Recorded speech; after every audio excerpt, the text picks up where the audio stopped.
자, 이준석입니다. 자, 이준석 대표가 아직까지도 대표예요. 자, 아직까지 대표인데 이준석 대표가 무등산을 올라갔다. 또 전국을 돌면서 당원들을 만난다. 이건 뭐예요?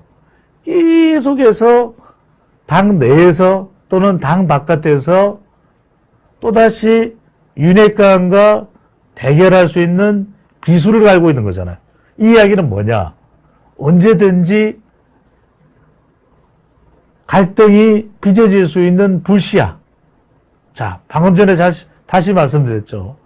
갈등이 빚어질 수 있는 불씨라는 이야기는 국민의힘 지지율이 올라가요? 아니면 이준석 대표가 비수를 칼을 갈 때마다 지지율이 올라가겠어요? 내려가겠어요? 내려갈 수밖에 없겠죠. 일단 국민의힘 지지율만 놓고 보자 이거예요. 국민의힘 지지율만 놓고 보면, 국민의힘 지지율 내에서 사람만 놓고 보면 이준석 대표가 계속해서 힘을 비축하고 윤핵관 날 쫓아내, 친윤 날 밀어내, 윤석열 대통령 서운한데 이준석 대표의 세력이 계속 커지고 말고 할 거는 뭐 제가 어떻게 여러분들이 어떻게 할 수 있는 게 아니니까. 그러면 커지면 커질수록 여기 사진 보고 계시죠? 당원들하고 계속 주로 젊은 세대들을 만날 거 아니에요. 이준석 대표를 밀어낸 것에 대해서 징계 결정을 한 것에 대해서 불만이 많은 사람들을 주로 만날 거 아니겠어요? 이준석 대표에게 쓴소리하는 사람 만나겠어요? 그러면 어쨌거나 이준석 대표를 만나고 또 속 사정 이야기를 들어보고 이렇게 저렇게 본인이 당해서 거의 딸을 당했다. 거의 외톨이가 됐다. 배현진도 날 밀어내고 정진석도 밀어내고 권성동도 밀어내고 장제원도 밀어내고 안철수도 밀어내고 이렇게 계속 이야기를 할 거 아니겠어요. 그러면 사람들이 어떤 사람들은 그냥 뭐 그런 것 같기도 하고 아닌 것 같기도 지나가겠지만 10명이 들으면 한두 명은 공감을 해줄 거 아니에요.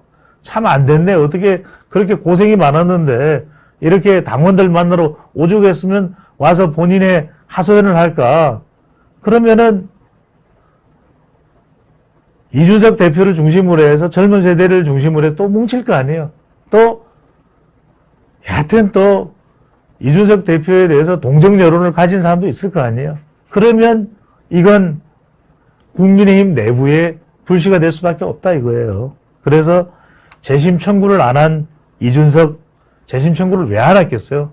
자기가 어쨌거나 재심 청구해봐야 심사 결과가 윤리위 결정이 번복되지도 않아.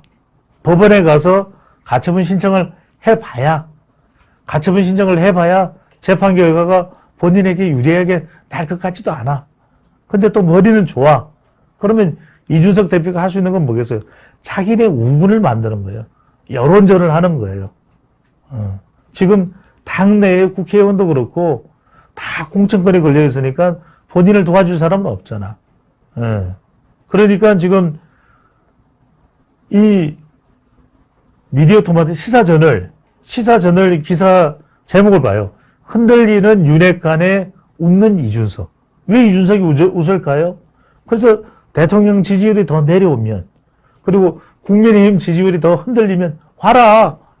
이준석 쳐냈더니 좋을 게 뭐가 있느냐. 20대 30대 남자들도 나가고 오히려 더불어민주당만 신났다. 대선 승리와 지방선거 승리의 비단 주머니를 꺼내놓았던 이준석 대표는 쫓겨났다. 토사구팽 당했다. 그러면서 본인의 지지층들을 동정 여론으로 언더독으로 모을 거 아니겠어요. 그러면 이준석 대표가 힘을 그래도 키울 것이고. 자, 김재선님 감사합니다. 배 소장님 얼굴이 꺼무티. 그러네요. 제가 또 이게 뭐 선크림을 바르는 것도 아니고 여러분들 만나 뵙기 위해서 뭐 동분서주 뛰다 보니까 탔어. 새카맣게 또 마음이 탔어요. 어떻게든 나라가 잘 돼야 되는데 또 경제도 잘 극복을 해야 되는데 이런 마음으로 다니다 보니까 뭐 밥도 제때 먹을 수 있겠어요. 여러분들이 지금 아시아투데이 여론 돌직구에 많이 들어와 주시기만 하면 저는 밥 안 먹어도 배불러요. 그 여러분들이 많이 월요일 오후 이제 5시가 되겠죠. 5시 꼭 45분간이니까 많이들 한 300명, 500명 되면 얼마나 기운이 나요. 동접자가 100명 이하면 기운도 안 나. 목소리도 안 나와요.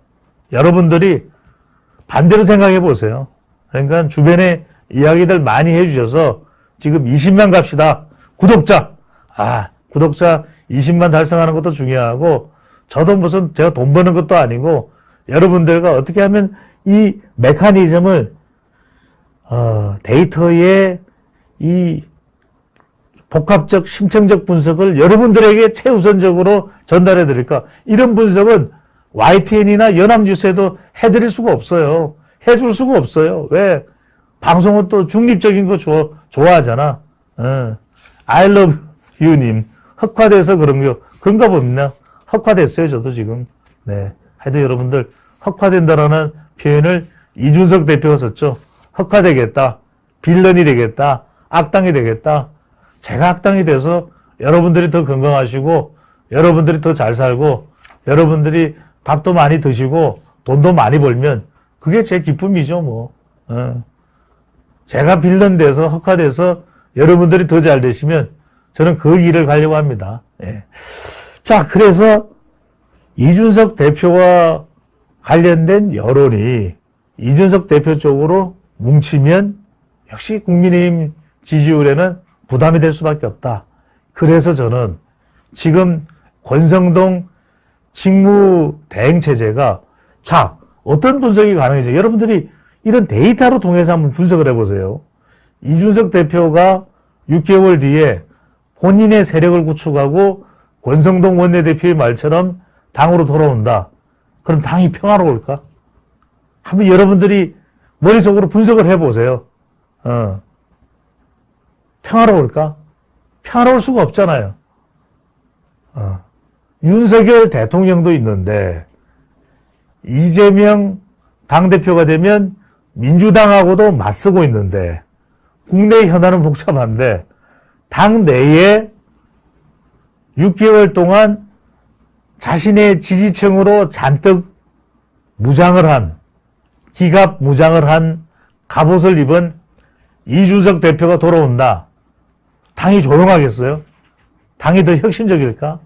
그래서 권성동 직무대행 체제도 지금 온전한 게 아니고 장제원 의원이 이야기하는 조기전당대회도 어떤 식으로든 당의 리더십을 다시 만들려면 무엇인가 또 윤핵관 내부에서든 그것이 친윤이든 그게 질서정연하게 체계적으로 당에서 주도권을 잡아가면서 과연 윤석열 정부를 위한 최선의 리더십이 뭔가 이 결정이 나와야 되겠죠. 그렇잖아요. 그게 아니고 안 그러면 6개월이 되기도 전에 우왕좌왕 좌왕우왕 이준석 대표가 돌아온다는데 그럼 권성동 원내대표가 직무대행을 하던 사람이 당권을 내년에 도전할지 그러면 남아있는 임기 5개월 동안 이준석 대표는 어떤 일을 저지를지 누가 알겠어요? 누가 알겠어요? 그러니까 권성동 직무대행이 호남시장으로 전국 예산을 협의한다. 이준석 지우기를 본격화한다. 그게 과연 그것이 가능할지 어떤 식으로 될지 그럼 6개월 뒤에 이준석 대표가 돌아오는 건 맞을지 그때 당의 지지율은 어떻게 될지 이준석 대표의 지지층들은 그때 어떤 식으로 힘을 발휘할지 어떤 식으로 힘을 드러낼지 아무도 모르는 거잖아요. 그러니까 지금 경찰 수사 지금 제이님께서 6개월 동안 경찰 수사 안 할까요? 라는 말씀을 주셨어요. 그래서 그 경찰 수사 결과가 발표가 돼서 제이님께서 말씀하시는 건 뭐냐? 경찰 수사에서 혐의가 분명하고 뭐 더 이상 이준석이라는 존재는 그때부터는 생각할 필요조차 없다. 정치 생명 끝났다. 자, 그렇게 분석을 한다면은 또 그렇게 분석이 되겠지만 그게 또 아니라면 뭐 또 재판하고 그러면 경찰 수사라는 것이 그냥 경찰 수사로 끝나는 게 아니잖아요. 또 재판을 하잖아요. 또 재판을 하잖아요. 그렇다면 그거는 개인 이준석 대표의 재판이나 경찰 수사라고 하면 모르겠는데 당과 연결된다면 아니 6개월 뒤에 권성동 원내대표는 말을 뱉어버렸잖아. 6개월 뒤에는 이준석 대표가 온다. 그러면은 경찰 수사를 받으면서 받기 시작하면 그럼 권성동 원내대표는 그 이야기를 왜 한 거냐? 또 분란이 야기되는 거겠죠.